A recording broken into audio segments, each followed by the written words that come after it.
Hey guys, welcome back to the channel super ideas. Super ideas में आप लोगों का एक बार फिर से स्वागत है। दोस्तों, योगी सरकार का एक बड़ा फैसला आया है क्योंकि आजकल कोविड के चलते स्कूल बंद है। ऑनलाइन क्लासेस शुरू हो रही हैं, ऑनलाइन क्लासेस ली जा रही हैं और कई जगह पर स्कूल की फीस काफी ज्यादा है। जबकि ना तो इस टाइम पे स्कूल का ट्रांसपोर्ट चल रहा है, ना ही इंफ्रास्ट्रक्चर यूज हो रहा है और भी कई फैसिलिटीज हैं और ना ही ऑफलाइन एग्जाम हो रहे हैं। ऑनलाइन एग्जाम हम बैठकर दे रहे हैं या फिर हम घर पर ही उसको एग्जाम को दे रही हैं। तो अब योगी सरकार का इस सभी चीजों को देखते हुए बड़ा फैसला आया है, जिसके चलते यूपी में, उत्तर प्रदेश में अब स्कूल फीस नहीं पढ़ पाएगी इस साल। तो क्या-क्या नियम्स हैं आप लोग भी जान लीजिए। अगर आपके बच्चे भी स्कूल जाते हैं और आप एक एज ए टीचर भी हैं, तो आप भी तब भी आपको ये सारी इंफॉर्मेशन आपको होनी चाहिए। तो अगर अभी तक आप लोगों ने चैनल को सब्सक्राइब नहीं किया है, तो चैनल को सब्सक्राइब करना ना भूलें, ताकि जैसे ही कोई अपडेट हो आपको नोटिफिकेशन मिल जाए।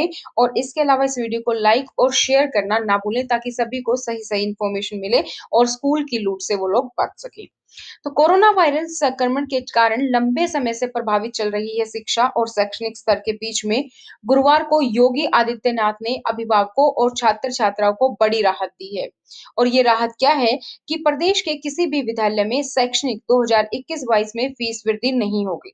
सरकार का दावा यह भी है कि ये एक संतुलित निर्णय है, जिससे कि आम जन पर भी अतिरिक्त भार नहीं पड़ेगा और विद्यालय में कार्यरत शिक्षक और कर्मियों को नियमित वेतन देना सुनिश्चित किया जा सके।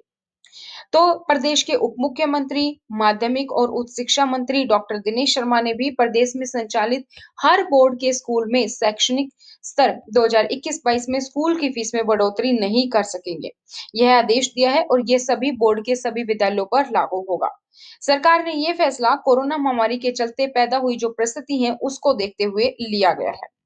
तो कोविड के चलते कई परिवार हैं जो आर्थिक रूप से प्रभावित हुए हैं और विद्यालय भौतिक रूप से बंद है, यानी कि फिजिकली बंद है।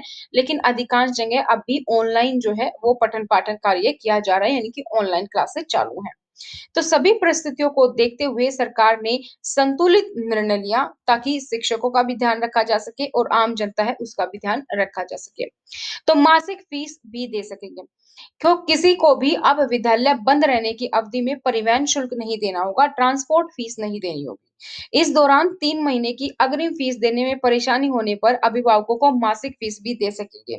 काफ़ी स्कूलों का रूल है कि आपको 3 महीने की फीस एडवांस देनी होती है, तो अगर ये रूल है, तो अब आपको राहत मिल सकती है क्योंकि आप फीस मंथली दे सकते हैं, आपका 3 महीने का भार नहीं आएगा। इसके अलावा आपको परिवहन शुल्क यानी कि ट्रांसपोर्ट फीस भी देने की ज़रूरत नहीं है। और क्या है नियम? विद्यालय बंद रहने की अवधि में परिवहन शुल्क नहीं, जो हम बात कर चुके हैं। तो इसी शुल्क संरचना के हिसाब से शुल्क ले सकेंगे 2021-22 में। 2019 और 20 में भी ये बात लागू की गई थी कि परिवहन शुल्क जो है वो नहीं लिया जाएगा। अगर किसी स्कूल ने बढ़ी हुई शुल्क संरचना के हिसाब से फीस ले ली है, तो इस फीस को आगे के महीनों में फीस में एडजस्ट किया जाएगा। आप इस बात का भी ध्यान रखें। तो जब भी आप फीस देते हैं, तो आपको ब्रेकअप पता होना चाहिए। जब भी आप एडमिशन फीस या जो भी देते हैं कि उसमें ब्रेकअप क्या है। उसमें आपका ट्रांसपोर्ट फीस है, बुक्स का है, डायरी, टाई बैग, ड्रेस, ये सारी चीजें आपको पता होनी चाहिए जिसके लिए आप फीस देते हैं। अग्रिम शुल्क लेने के लिए बाध्य नहीं है। विद्यालय बंद रहने की अवधि में परिवहन शुल्क तो लिया नहीं जाएगा। इसके अलावा किसी छात्र या अभिभावक को 3 माह का अग्रिम शुल्क जमा करने में अगर परेशानी है, तो वो मासिक शुल्क दे सकता है। विद्यालय उसको इस चीज के लिए बाध्य नहीं कर सकता है कि नियम यही है कि आपको 3 महीने की फीस देनी है, वरना आप पर फाइन लगेगा, ऐसा कुछ नहीं है। पूर्व संवेदनशीलता के साथ यह निर्णय लिया गया है। जब तक विद्यालयों में भौतिक रूप से परीक्षा नहीं होती, तो आपसे परीक्षा शुल्क जो कि एग्जामिनेशन फीस है वो भी नहीं ली जाएगी। जब तक क्रीड़ा यानी कि खेल-कूद की एक्टिविटीज़ होती है, आपकी विज्ञान प्रयोगशाला, साइंस लैब अभी यूज़ नहीं हो रही है, लेबोरेटरी कंप्यूटर या फिर वार्षिक फंक्शन, एनुअल फंक्शन नहीं हो रहे हैं, तो जब ये सब गतिविधियाँ हो नहीं रही हैं स्कूलों में इस टाइम पे, तो उनका शुल्क भी आपसे नहीं लिया जा सकता है।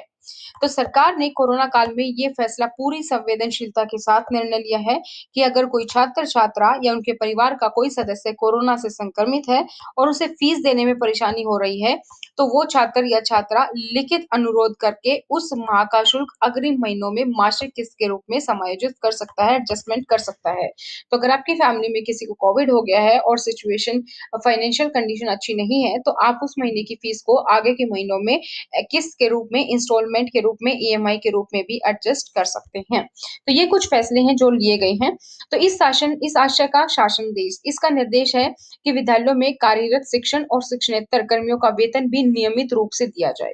ये आशय का शासन आदेश भी जारी किया गया है, क्योंकि यहाँ पर न सिर्फ छात्र बल्कि शिक्षकों के बारे में भी सोचा गया है। तो आदेशों का कड़ाई से अनुपालन के लिए निर्देश दिए गए हैं। अगर कोई भी विद्यालय इन निर्देशों का पालन नहीं करता है, तो अभिभावक जिले में गठित शुल्क नियामक समिति के समक्ष शिकायत कर सकता है। इसके साथ ही सभी जिला विद्यालय निरीक्षक को इन नियमों का अनुपालन कराने की जिम्मेवारी दी है। तो दोस्तों मैं एक बार फिर से बता दूं कि अगर आपका स्कूल आपको बोलता है 3 महीने की फीस देने के लिए, तो आप 1 महीने की फीस दे सकते हैं, स्कूल आपको बाध्य नहीं कर सकता है। आपको कोई भी परिवहन शुल्क देने की जरूरत नहीं है। तो जब भी आप फीस दे रहे हैं, आपको ब्रेकअप पता होना चाहिए। ना तो आपको परिवहन शुल्क देने की जरूरत है, ना ही आपको कोई कल्चरल एक्टिविटीज के लिए शुल्क देने की जरूरत है, ना ही आपको जो लैब यूज करें, इंफ्रास्ट्रक्चर, कोई भी फीस आपको देने की अभी जरूरत नहीं है। तो जितना आप जागरूक होंगे उतना आप लोगों के लिए अच्छा होगा और उतने आप एक जागरूक नागरिक बनेंगे। तो इस वीडियो को अपने दोस्तों के साथ जरूर शेयर करें और अपनी जागरूकता का एक परिचय दें। और जो लोग नए हैं, जिन्होंने अभी तक चैनल को सब्सक्राइब नहीं किया है, इसी तरीके की अपडेट्स पाने के लिए चैनल को सब्सक्राइब करके बेल आइकन को प्रेस करना ना भूलें। आज की वीडियो में इतना ही, फिर मिलेंगे नई जानकारी के साथ। तब तक thank you so much, bye bye, take care.